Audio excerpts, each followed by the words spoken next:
Olá, saudações do África Podcast. Hoje nós estamos na Universidade Estadual de Feira de Santana, no Laboratório de Fonética desta mesma universidade. E vamos conversar com uma figura importantíssima para explicar a formação do português brasileiro.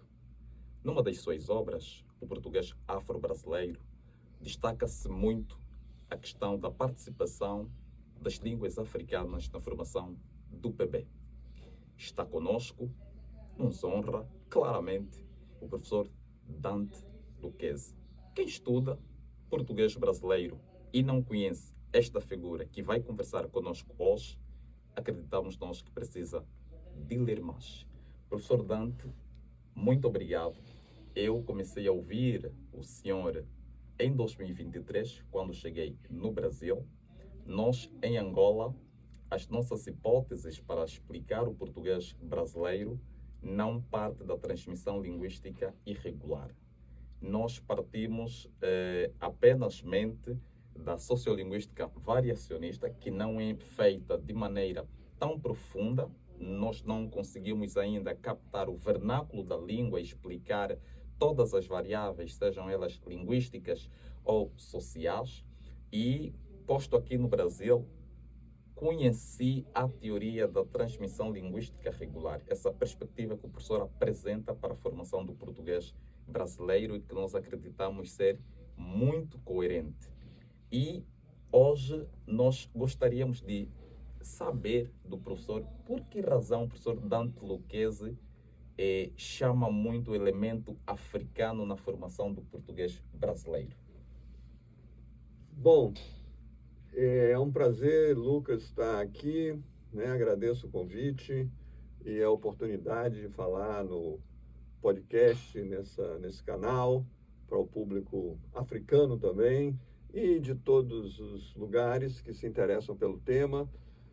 Bom, em relação à participação dos africanos na construção do continente americano, as estimativas recentes calculam que pelo menos 10 milhões de africanos chegaram ao continente americano, infelizmente, numa das páginas mais tenebrosas da nossa história, através do tráfico negreiro, através da escravidão africana, que está na gênese do sistema capitalista, na medida em que se trata de um sistema de exploração do trabalho, um sistema desumano e que tem a sua origem muito significativamente marcada, ligada à escravização de povos africanos que vieram para cá.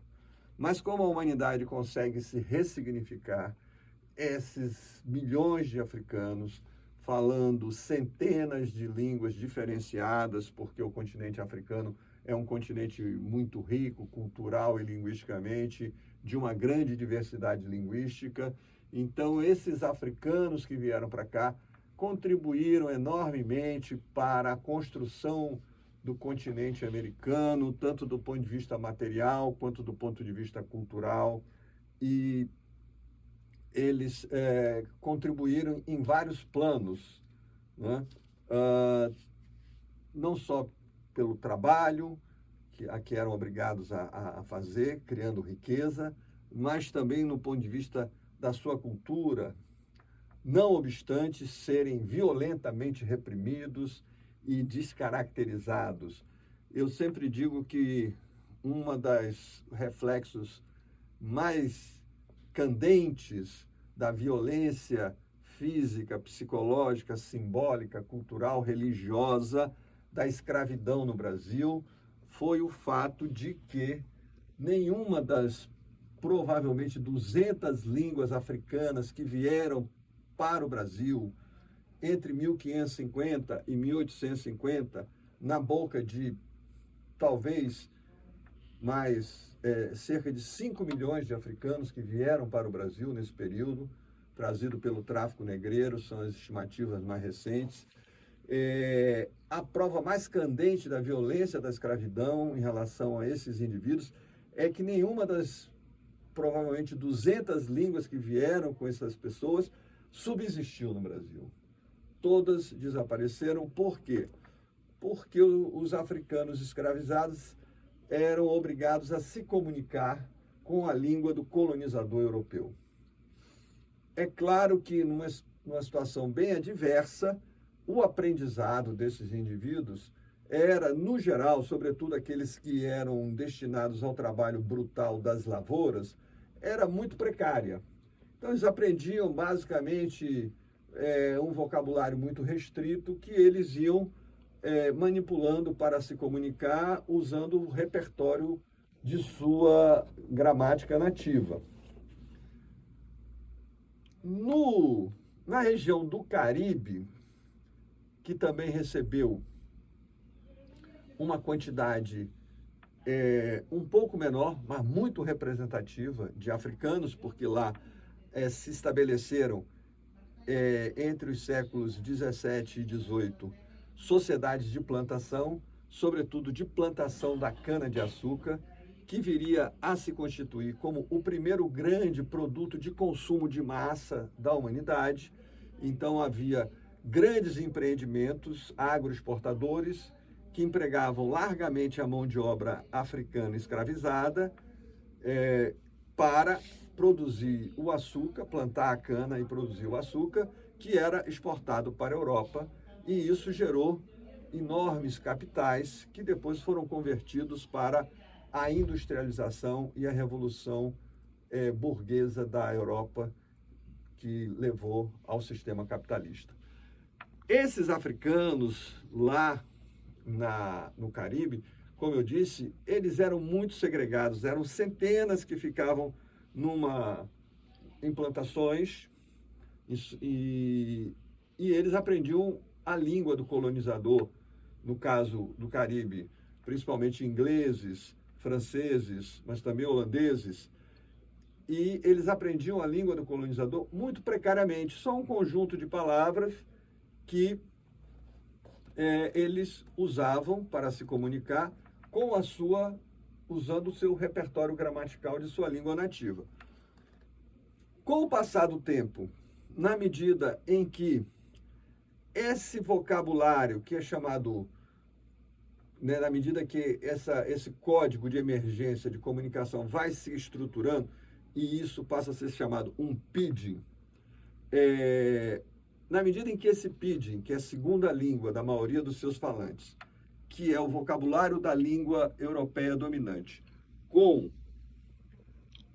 uma gramática reestruturada por processos universais da mente humana ou do repertório específico da língua africana falada por esses adultos, na medida que esse pidgin vai se convertendo na língua materna das crianças que vão nascendo naquela situação, há o processo de criolização.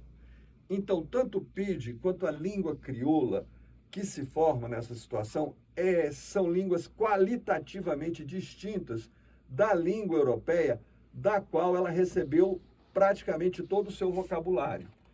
Por que uma língua distinta? Porque ela, inclusive, é ininteligível para os falantes da língua europeia.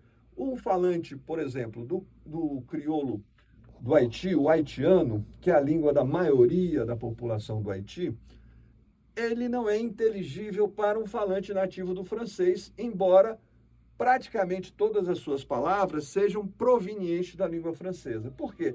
Porque a forma fonética dessas palavras foi muito alterada no processo histórico de criolização, bem como a gramática dessa língua é uma gramática totalmente diferenciada da gramática da língua francesa, com muitos influxos, no caso do Haiti, da língua do grupo Fon. Inclusive, o artigo no haitiano é como o artigo na língua Fon. Ele é pós-nominal. Então, se fala em haitiano, livre là, enquanto que isso corresponde ao francês le livre. No francês, o artigo é pré-nominal. E em haitiano é pós-nominal. Livre là, o lá é o artigo. Por quê? Porque na língua Fon o artigo também é pós-nominal. Então, o africano ouvia, por exemplo, o colonizador francês falar cette maison lá, aquela casa ali. E como na gramática dele o artigo vinha depois do nome, ce livre lá, aquele livro ali, ele começou a ouvir esse lá depois dos nomes, aí ele falou, isso é o artigo. E aí ele gramaticalizou esse lá como artigo do haitiano. Então esse é o processo de regramaticalização que acontece nos casos de criolização. Vamos voltar para o Brasil. Embora a sociedade açucareira do Nordeste brasileiro, entre os séculos 17 e 18, guarde muitas semelhanças com as sociedades de plantação do Caribe, no Brasil não houve condições tão propícias à criolização como aconteceu no Caribe.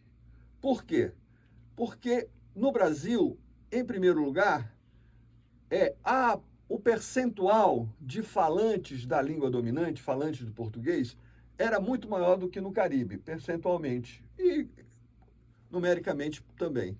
Aqui, a elite branca colonial era composta por cerca de 30% da população. Nas sociedades do Caribe, como no Haiti, a sociedade branca colonial, os franceses colonizadores, nunca chegaram nem perto de 10% da população. Então, a maior presença de falantes da língua dominante permitiu aos africanos adquirir melhor o português. E no Brasil também, a concentração de africanos numa mesma plantação não foi tão violenta como no Caribe. No Brasil existia uma grande massa de pequenos proprietários e produtores que tinham apenas de 1 a 5 escravizados, que conviviam com aquela família de colonizadores. Então, esses africanos, eles aprendiam muito melhor o português. Então, a mestiçagem no Brasil foi muito mais intensa do que no Caribe. A religião católica também favoreceu uma assimilação maior dos africanos com as irmandades, com aquelas associações religiosas da qual participavam africanos e os chamados crioulos, que eram os filhos dos africanos nascidos no Brasil, que eram chamados crioulos, né? Então, esses mestiços, esses crioulos, acabam sendo muito assimilados. Então, aqui não houve, digamos, as condições para que se recriasse línguas novas. O que se criou foram variedades da língua portuguesa falada pelos afrodescendentes, que iam aprendendo o português a partir da segunda língua dos seus antepassados africanos ou até em contato direto com a população branca, né?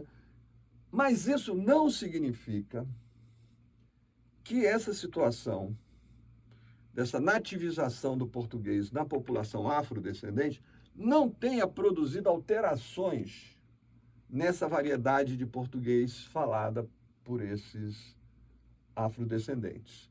Embora não tenha havido a criolização, houve mudanças induzidas por esse processo de contato entre línguas. Por isso, nós formulamos o conceito de transmissão linguística irregular. Por que transmissão linguística irregular? Porque é uma transmissão, se existe a transmissão irregular, tem que ter uma transmissão regular. A transmissão regular é aquela, talvez, que tenha acontecido com você, que aconteceu comigo. Nós aprendemos a nossa língua materna ouvindo os adultos que nos cercavam falando a sua língua materna. Sua língua é Umbundo. Umbundo. Você cresceu ouvindo as pessoas falando umbundo, e era a língua materna deles. Sim. Perfeito. O umbundo também foi uma língua africana muito presente na colonização do Brasil, né? O Brasil recebeu muitos africanos provenientes de Angola. A maioria era falante de quimbundo, mas havia também muitos falantes de umbundo e falantes de quincongo também. Sim. Então, a Na transmissão linguística regular, é assim, você aprende a sua língua materna ouvindo os adultos falando a sua língua materna. Então, os dados linguísticos primários, como se diz tecnicamente, os dados que a criança recebe, são dados muito mais completos, digamos assim. Já no caso da transmissão linguística irregular, geralmente a criança aprende a sua língua materna ouvindo falantes que falam uma segunda língua. A